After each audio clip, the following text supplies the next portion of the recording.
Let's record. Boom. All right. Welcome, everyone.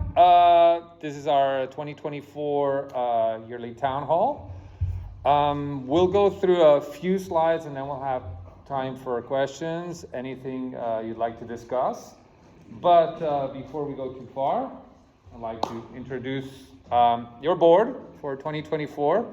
A lot of the members are here. So we have Rena Thomas, our secretary, Gabby Lavalle, our competitive coordinator, Annie Mertz, our recreational coordinator, Derek Weldon, our vice president, and myself, the president for this year still. The members that are not here currently are our registrar, Sue Appia, and our treasurer, Emma Strauss. And as you can see, we also have some assistants, Tracy the CA for registrar, Kathy Dawes for the treasurer, and we have Mike Walsh, who is assistant president here. Tom Tanner and Mike come later. So that's it. That's your board, guys. So if you don't know us, please come find us. The staff hasn't changed from last year. We still have as director of coaching Johnny Purvis. The technical directors are Josh Pickersgill, Will Gillis, and Rodrigo Escalante. And we have our same referee assigner, Jeff Kuda. So no changes there.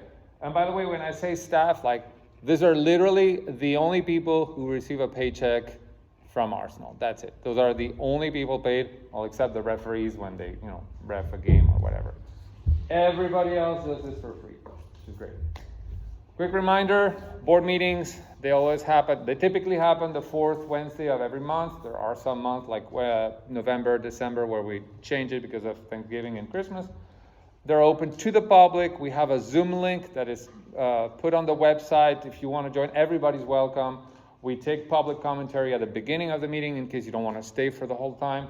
But we really, really encourage people to come. That's where you find out a lot of information. And we try to make the minutes available. Hello, how's it going? Try to make the minutes available typically within a week. We post them on the website. Rena, thank you so much for doing that. Hello, guys. Welcome. We just started, so you didn't miss much. All right, so quick summary what we did in 2023. 2023 was by most metrics a very successful year for the club. We had in rec about 626 players, 49 teams, 226 competitive players, and 16 teams there in the fall. That number is about to be bumped up in the spring. We don't know exactly to 19 or 20, but Johnny will probably let me know a few minutes before registration for teams closes. So. Number of hours of practices, I did a quick back of the envelope calculation. It comes to about 44,000 hours of practice total. Over 625 bowls, at least in rec. And we lined over 37 miles of fields over the whole year. So that was actually more than that because some fields had to be double lined because it runs up. And finally, over 1,200 cans of paint were used in that process. So a pretty pharaonic effort, if you ask me. Quick update on the recreational league, and I'm going to ask Annie to step up for that. I will. Yep. Yes. So I'm Annie, in case anybody hasn't met me. I think I've met most of you. I probably don't remember your names, so lots of forgiveness, please. The things that I wanted to add to this are, I think most of you know that we had a bit of a disaster with our uniforms in the fall, and then it was a compounded disaster because we had stored a second set of uniforms that we purchased for the 2022 season. That set of uniforms unfortunately got leaked on in our storage unit and were damaged to the point that they became toxic waste because they got moldy. So that was kind of a real downer to start the year on. But that said, Jan was incredible. He cleaned out the moldy storage unit. We consolidated a lot of our physical stuff Scott Hind over here has been our equipment manager, and he has been ruthless in his organization and making things work. So please buy him a beer next time you see him, or whatever he needs. I like beer. Okay, beer works good. A lot of the behind the scenes pieces in the league were kind of a mess this year, and it was also just a learning experience for me. But I feel like this year I'm coming in with really great ideas. I've got a really solid team.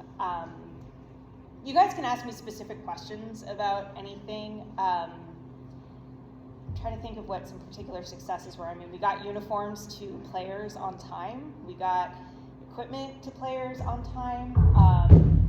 We had a really fabulous opening day, really good season. There was just I spent a lot of my time with the little guys, and it's just a blast. So, my standard for being a part of this organization and being a volunteer and running the rec league is, as long as I'm having fun, I'm still going to do it, and it is still super fun. So this year we're going to be making some changes to the upper division draft process, because that was pretty rocky at the beginning of the year. We're going to be making some changes to registration that's going to allow parents to offer a little bit of input on when practice times are.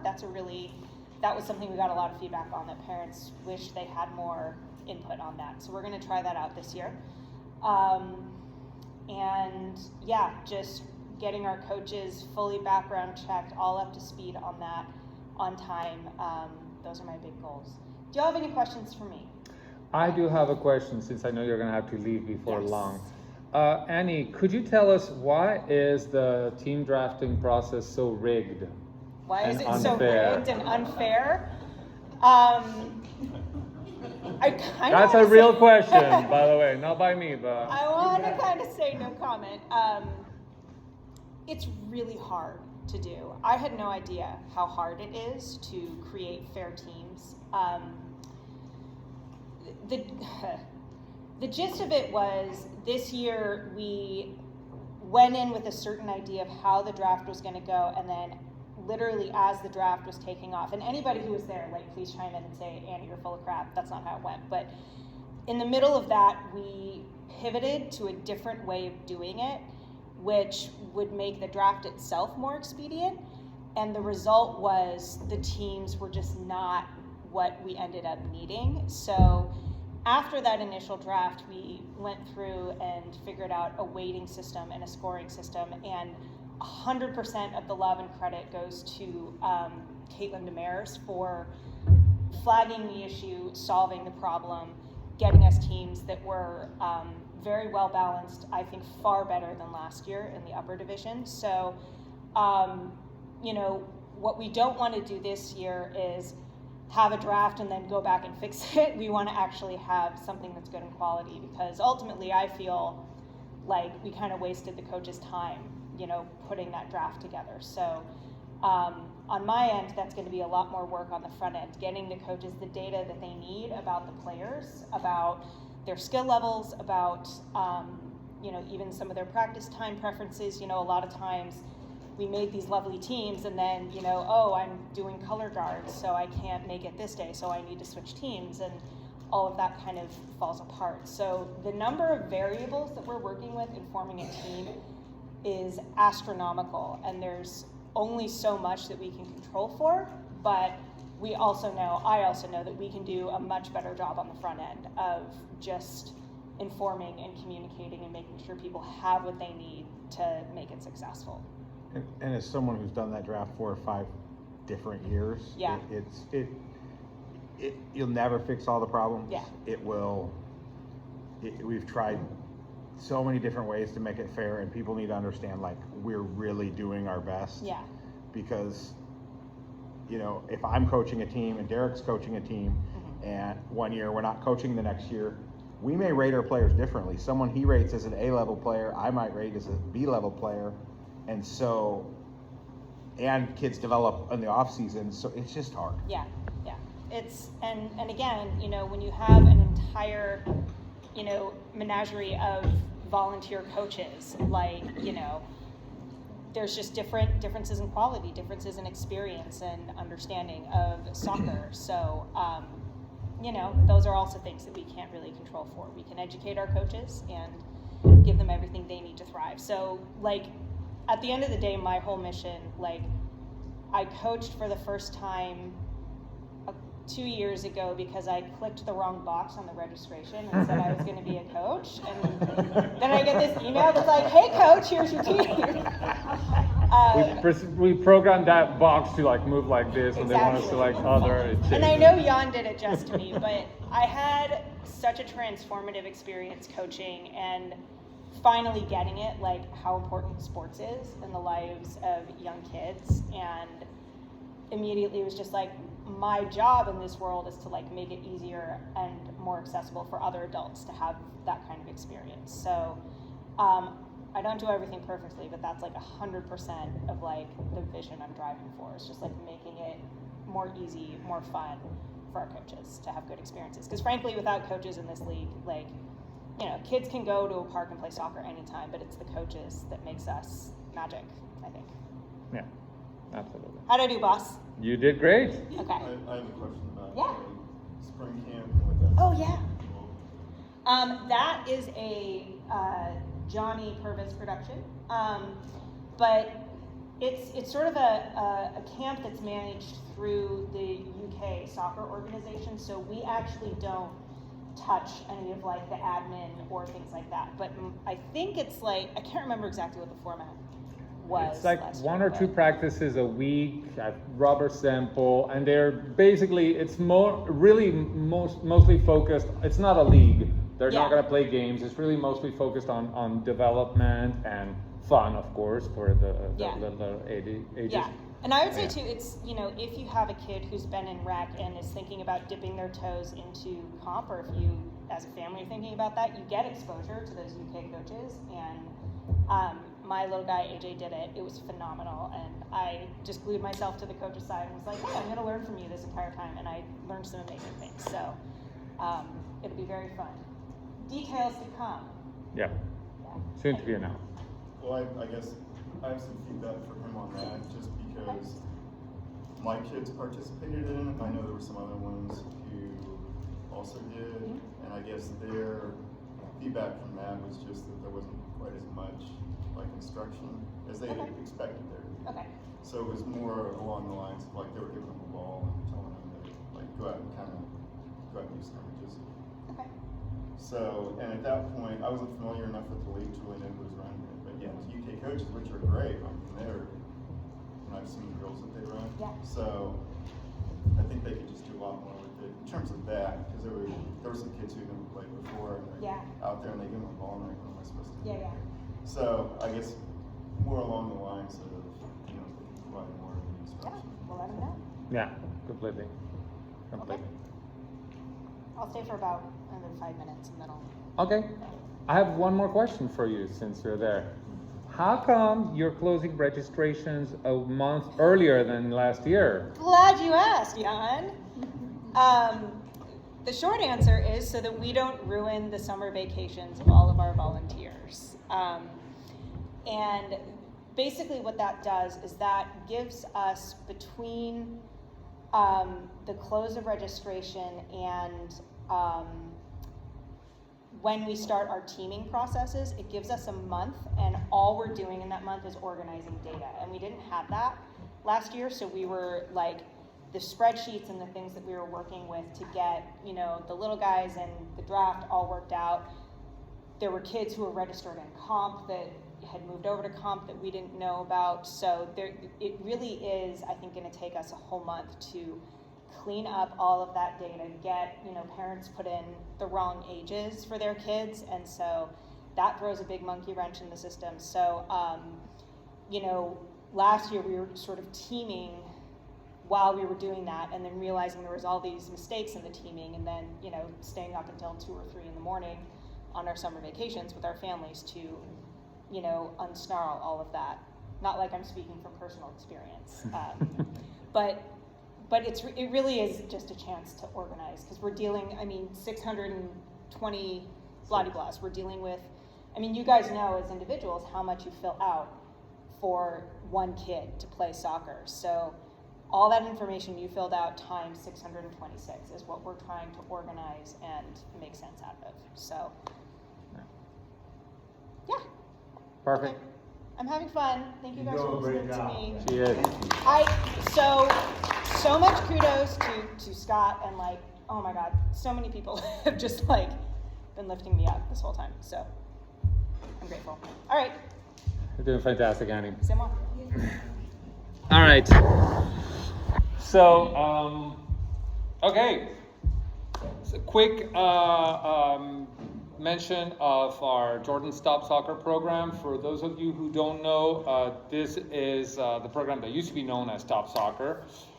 It is a program where players with developmental or intellectual or emotional challenges are invited. They practice on Saturday. They had 32 players last year. It's a very fun group, very committed set of parents.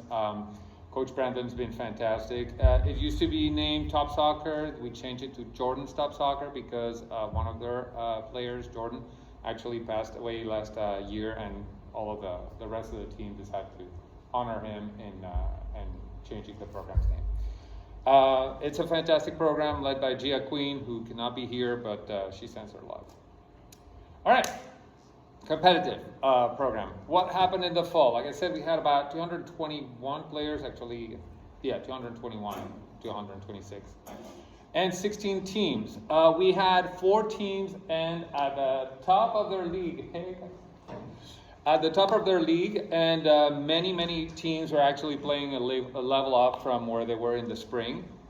Everybody showed progress. Everybody had a competitive placement, with very few exceptions where it felt like the team was really out of their depth.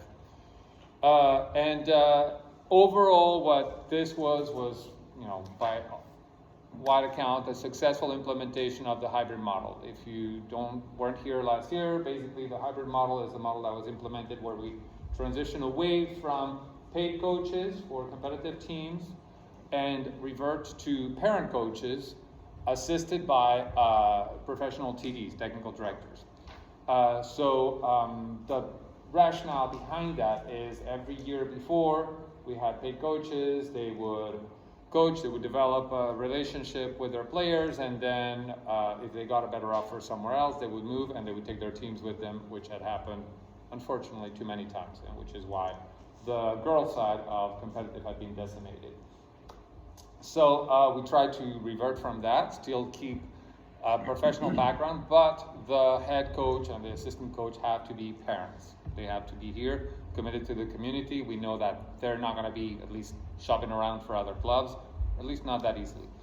And by all accounts, it's been a great success. So by the way, I'm making this presentation in lieu of Gabby, who is the competitive coordinator, but since she joined just a month ago, she's still a little, green for this. So Gabby, I'll step in if that's okay. So yes, so that has been a very successful.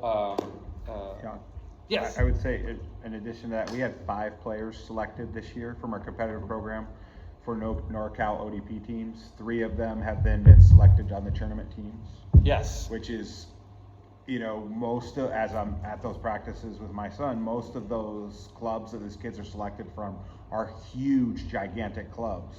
Yeah. That you see out there. They're rarely little tiny clubs, and we have multiple players there. So. Yeah, exactly. No, it's been a great success from that point of view. All right, spring is starting. Hi, Annie, thank you so much. Spring is starting, and we already have 18 teams registered. That number might jump depending on whether we finalize a few of the new girl teams. Practices will begin on the 2nd week of February. Oh, no, you don't have to go to her church meeting. We're still going to talk about stuff that pertains to you. All right, brother. The Giants are not playing. You have no excuses. Well, I'm sorry, man. All right, good to see you. Your name will be mentioned. So we are still, even though all the teams are, registered, we're still in need of head coaches for two of the 2008 boys team. Joe Bryan, who was volunteering as a head coach, stepped down. So again, I was hoping I would be talking to 2008 parents here, but I don't believe any of you are. So anyhow, that'll be taken on the other side. Other thing, huh? Oh yes, you are. There's a JV game literally just ended. That's why. Well, but you're the only 2008 boy parent here. I think you're a head coach now. That is the worst possible. I really don't think so, Mike. I don't think so. All right, so other thing that I want to reiterate and communicate to anybody, any rec coach that wants to try to put a team together for a competitive team can do it in the spring, or can do it actually in the fall anytime you want, but really the spring is a good time to try it because it's a shorter season.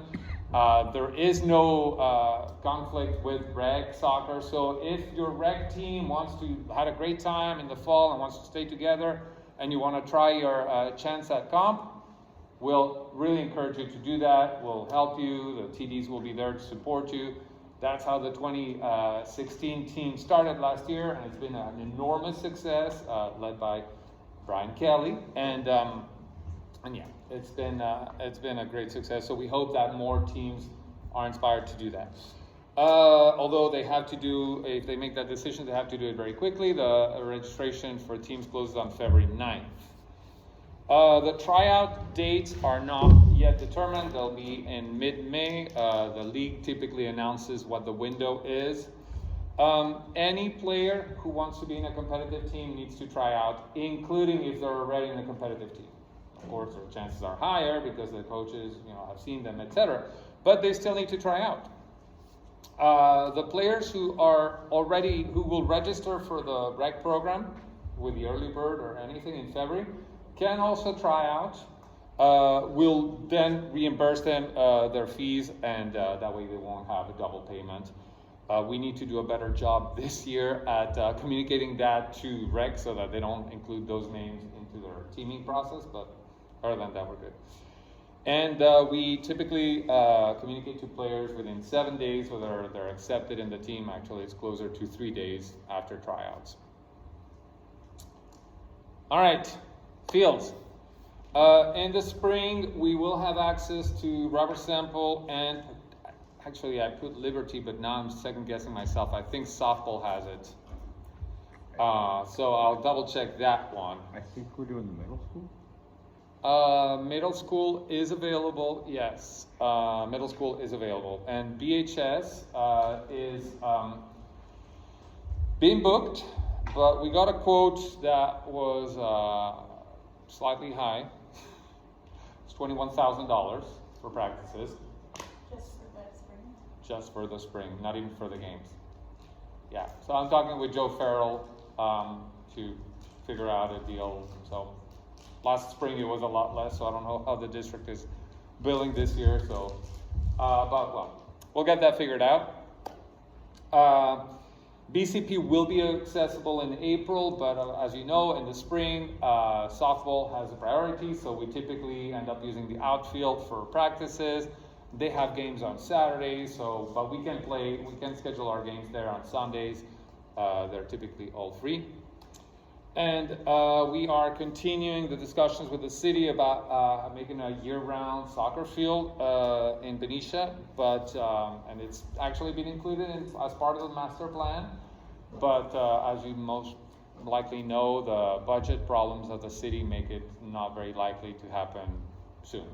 So we'll keep trying, we'll keep pushing, and of course I'll bitch a lot if pickleball gets fields before we do.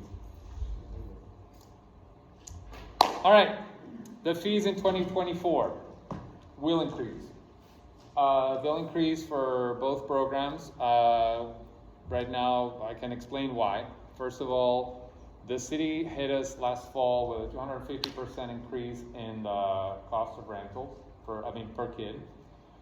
That was after, of course, we had set the prices and set the registration. So that was a cost that was over $20K that we did not factor in at all. We couldn't.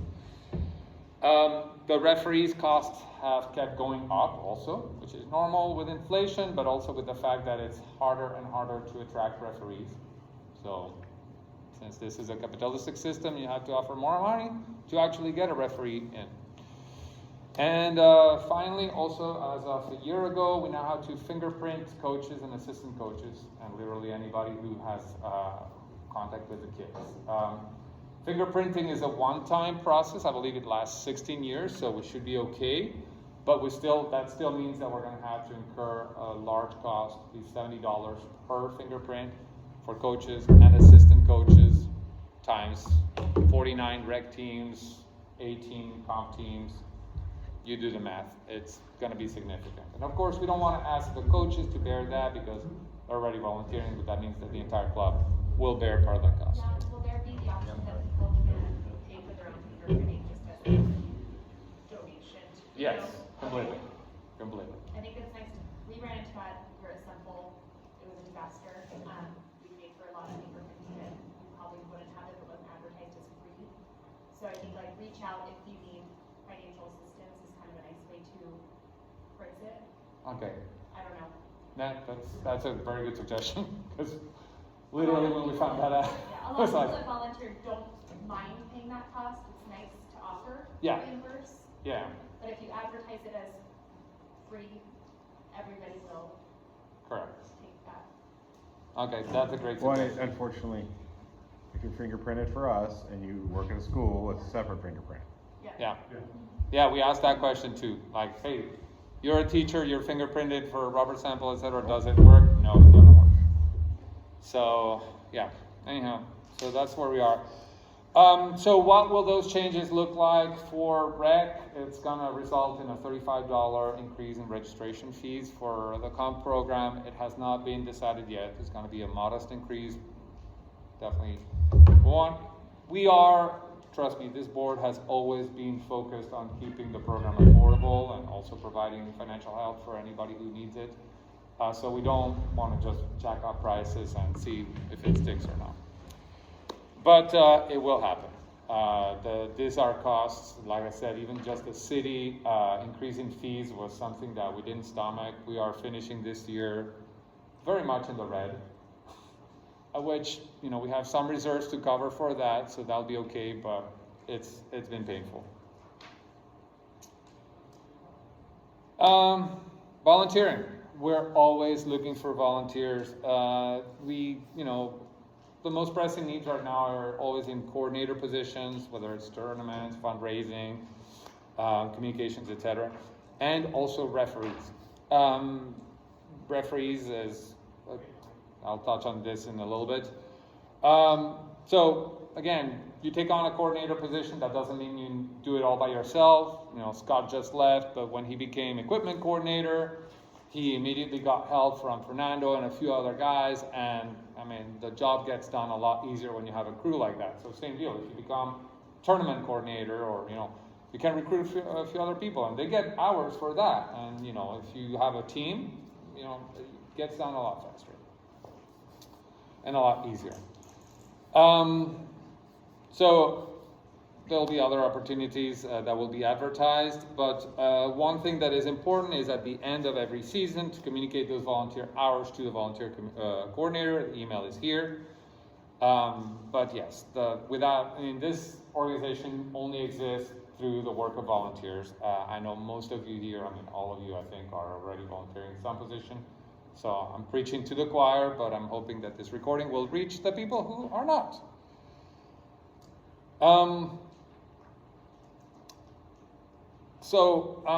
Few expectations that we have from any member of the club. The first expectation, of course, do your volunteer work.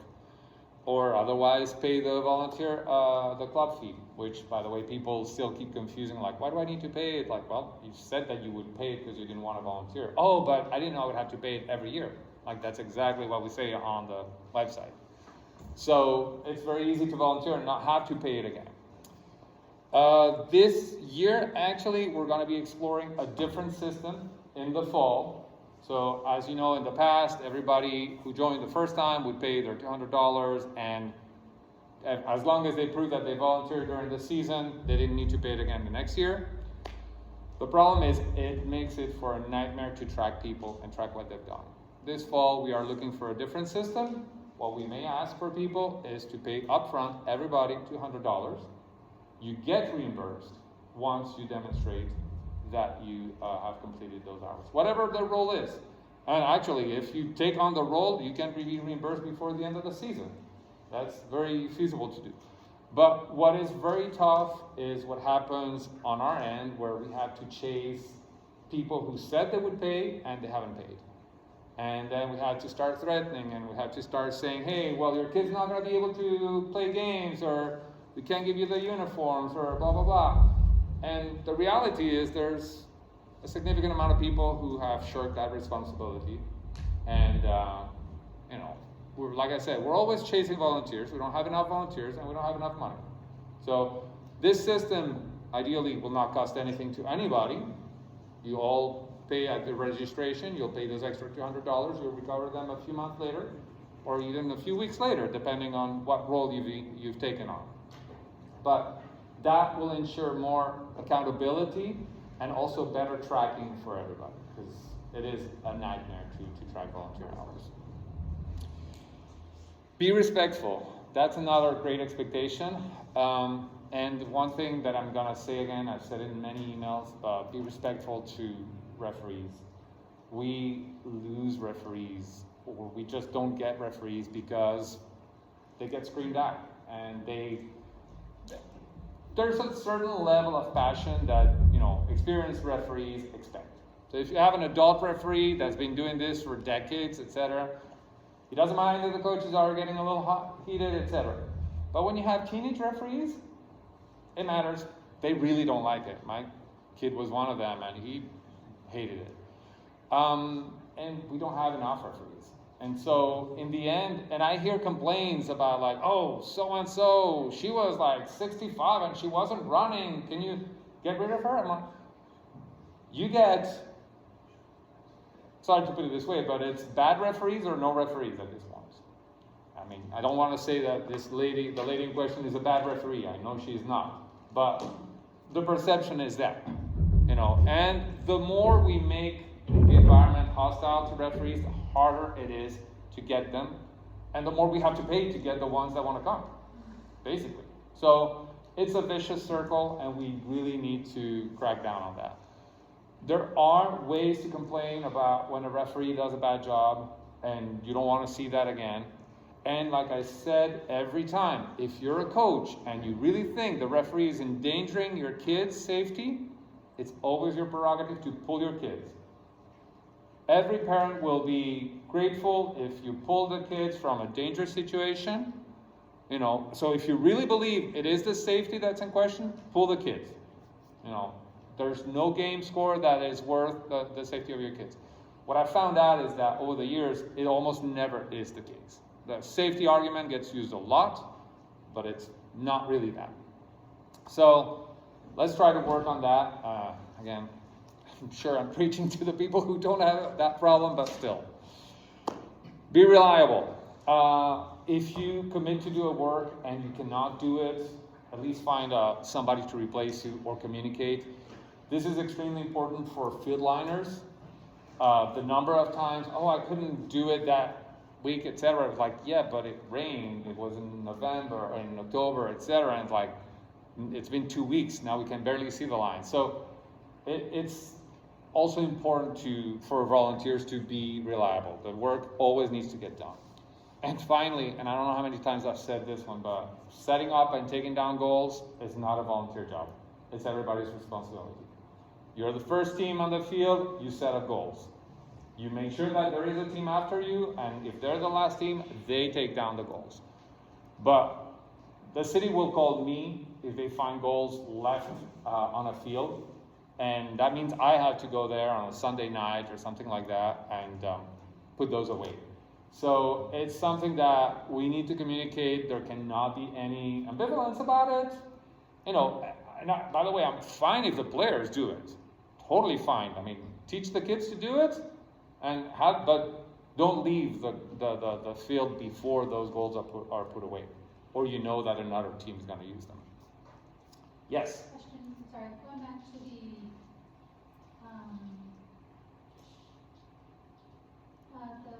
lining, field lining. Yes. I've had some parents that they wanted to volunteer to do the field lining, but they didn't know anything in relation to the field lining. So how would they go about, who do they report to, or who would teach them how to do it?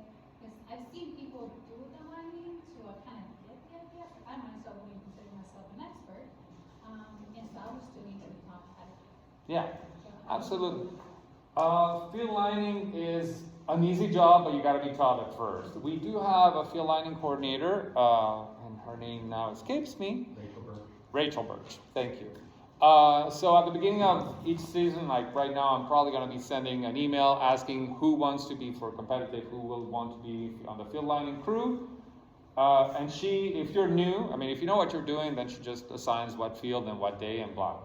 But if you're new, she can train you. If she's not available, you can ask any experienced field liner or follow them, or otherwise, in the last resort, you ask me and I'll go show you. It takes 10 minutes to see where the keys are, how to get the material out, and it's one of the best jobs. I mean, this is part of, I don't know, it kills me that I have to chase after field liners because it's the job I love to have when I wasn't involved with the board. But well, so yeah. All right, a few key dates. We've gone through some of this, but early bird registrations will start mid-February. Actually, I think we want to do February 1st. I'll see. Mid-February is conservative, so right now I'm going to leave that. We'll close the early bird registration on April 30th. Then regular registration opens. The competitive tryouts, like I said, we don't know exactly when, but mid-May probably. The competitive registration will start immediately after that. Regular registration ends on May 31st for rec.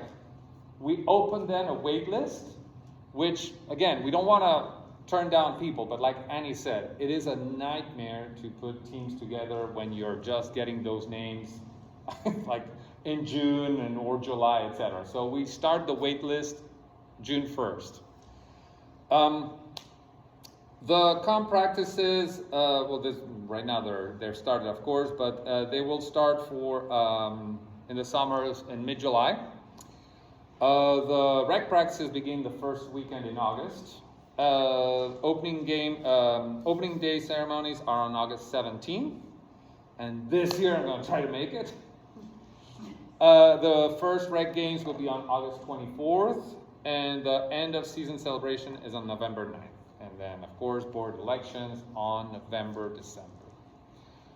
I will, so if you want to take pictures, but this will be communicated, of course. So we have reached, one last thing before we get to the questions. One point that I didn't include in the slide, but I really, really, really want to drill in, and I know that you guys are probably not the audience for this, but I'm going to talk to the camera. We got to stop with this us versus them bullshit. This rec versus comp, this, oh my God, why are we doing this for the comp kid, or why are we paying for the rec program, or blah, blah, blah. That has to stop. We are one club. We belong to one city. We are under one umbrella organization, and you have volunteers that work hard for all of them. Rena, your kid is in comp. Are you also the secretary for rec kids? Right. Gabby, your kids are in comp. Are you also? Well, no, actually, you're just doing comp. But you're a bad example. But Derek, same thing. We're all like, it doesn't matter where our kids are. We are trying to provide a good experience for everybody. And that is the case. So I want to mention this because it comes back so often. And it is, like, oh, that was a comp team that left it out. They need to put those goals away. I'm like, I don't care who it is. We are one club. We're going to get dinged by the city as one club. So it's something that, again, I know you guys are not guilty of that, but spread that message around because it is pervasive and it is very, detrimental to everybody. All right, so that was my last point. Now we are open to questions. I've got a question about if there was someone who was just doing, or who was doing rec and they're interested in getting into comp, are they able to do that in the spring? Yeah. And what's the process for?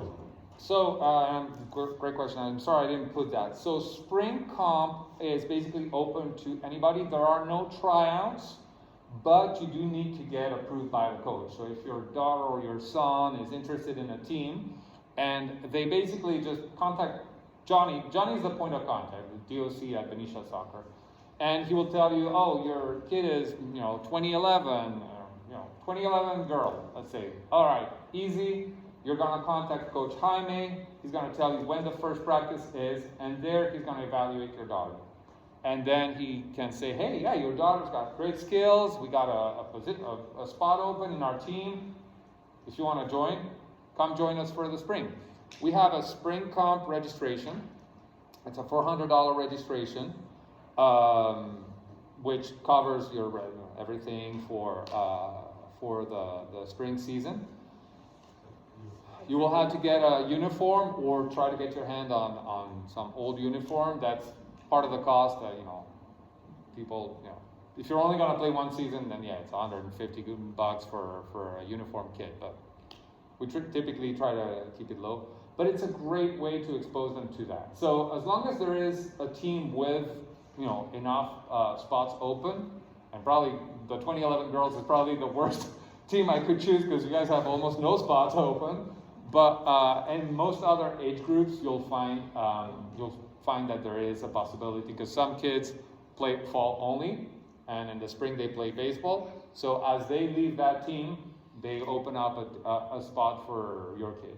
A number of our teams, both teams I coach, we have practice-only players that are practicing with us, getting the training, and hoping to make their way onto the team, because we don't have enough spots or they weren't quite good enough, but there is that opportunity as well, where they, and I think some of these kids get a lot better training there. Yes, thank you, Josh. That's a great thing, because the practice-only pass, basically, it's that one's $200 for the spring. And basically what you do there is you're part of the team, you're going to practice, etc., but you're not part of the game roster unless there are openings. Like, hey, God, we're down, 3 players this weekend. We need more players. Hey, you take little Jimmy's jersey and you come and play. We'll get you a player card. You can do that, but you're not promised to go play every weekend. That's the thing. But what the advantage of the practice-only pass is that for those kids that play rec and that only play basically in the fall, they get an opportunity to develop in the spring, and then come May, if they go for tryouts, they're not rusty, like they haven't touched a soccer ball in 6 months, etc. They can go and they already are at a more advanced level, plus they've been playing and practicing with the same kids, so they have better chances at that point. It also gives them the opportunity to check. I mean, if soccer is the sport they like, and who could blame them, so biased. But then, that really gives them the opportunity to play more and see is it still what they want to do. It's a, in terms of deals, it's a good one. And for that, for either of those options, contact Johnny. Johnny will orient you with which coach you need. And then from there, the coach, based on opening, availability, and everything, then we'll get you in the system. Tracy will get your registration and all that stuff. Yeah. Johnny is the first point of contact to be dispatched towards a coach. Yeah. Awesome. Any other questions? Or comments, I have a question. Yeah. So in assigning technical directors to teams, is there an expectation of the amount of hours a TD spends with each team per month, or I'm just curious what the process is for that, since we moved to the hybrid and it's volunteer coaches. Yeah. So the TD model is pretty flexible. So on paper, each TD should spend an equal amount of hours per team, an equal amount of games per team. So if I'm, a TD, I have 5 teams, I need to divide 20% of my time for each team. Now, in reality, in practice, what happens is that some teams will need them and some teams won't need them as much. And when that happens, like, let's say, okay, Jaime's team, sorry, I keep taking, but Jaime and David are experienced coaches, they know what they're doing, etc. They always appreciate a TD there, but they don't need him as much. So that's fine, like that 20% can go down to maybe 5%. Come help us at a game. Exactly. And then at that point, that TD can be helping other teams. And the reality is that, like, if you have a coach, Josh, again, experienced coach, doesn't really need to have a TD, Will around, but. We also coach, I'd say almost every coach now has worked with another team, especially older kids. I've worked with Brian's kids. I've worked, this summer, helped time with kids. Like, we kind of all bounce around. Yeah. And try to help each other out, because sometimes it's good for kids to hear a different voice. I know my son and God's son are tired of hearing me. So sometimes it's good for a different voice for them to hear. So. Yeah. But the coaches need to also request it. Like if you are a brand new coach, you were just coaching rec, and now you started a team and you really are insecure about what you're doing, just reach out to the TDs or to Johnny and say, hey, at least at the beginning of the season, I really hope you can make it to every one of my practices for a month or something like that, and we can do it. That can be accommodated. So, yeah. Also, the TDs often will, like for our case, they did more than the sessions a week. They actually ran the entire session. Yeah.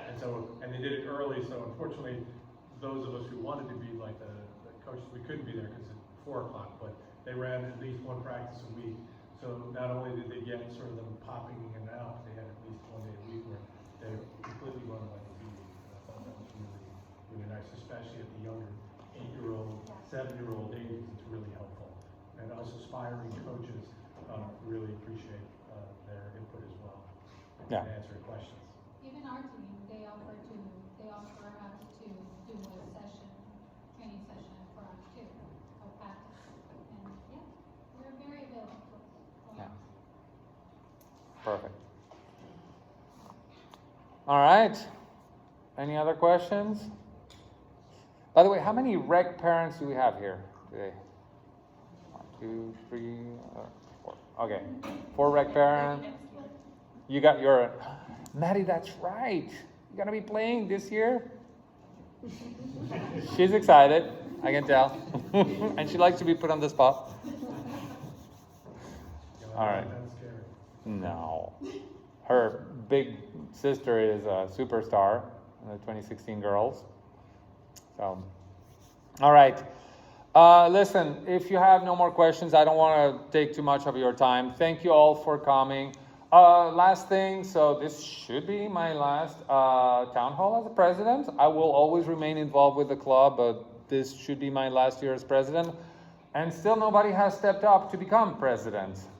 So I'm going to encourage every one of you. I mean, first of all, if you're interested by the role, please reach out to me. But even if you're not, talk to people, because we need to get, whoever it's going to be, they cannot start doing this in November. They have to come to the board meetings. They have to start listening. There's so much tribal knowledge, which I'll be glad to pass on whenever that person comes in, but I don't want them to be scared like deer in the headlights if they step in November and they're like, oh my God, how do I do with this? Come in, it's very feasible. We'll train you, we'll help you and all that stuff, but I'm unfortunately not gonna be able to continue doing this, so I really, really want to help somebody get up to speed as soon as possible. It's a great job, it's a hard job, but it's also rewarding in a lot of different ways. None of them monetary. So, all right, everybody, thank you so much, and see you around, I'm sure.